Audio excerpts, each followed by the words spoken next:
தஞ்சையில் இஸ்லாமிய தம்பதியினர் வீரமா காளியம்மன் ஆலயத்தில் கிடா வெட்டி 200க்கும் மேற்பட்டவர்களுக்கு கறிவிருந்து பரிமாறி தனது நேர்த்திக்கடனை நிறைவேற்றிக் கொண்டனர்.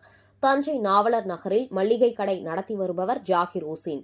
25 வயதான இவரது மகனுக்கு சிறுநீரக பாதிப்பு ஏற்பட்டு உயிருக்கு ஆபத்தான நிலையில் இருந்தார். இவரது நிலைமையை அறிந்த நாவலர் நகர் பகுதியைச் சேர்ந்தவர்கள் ஜாகிர் உசேனை அந்த பகுதியில் மிகவும் பிரசித்தி பெற்று விளங்கும் அருள்மிகு வீரமா காளியம்மன் ஆலயத்தில் பிரார்த்தனை பண்ணுமாறு தெரிவித்தனர். அதன்படி ஜாகிர் உசேன் தனது பிரார்த்தனையை செய்துள்ளார்.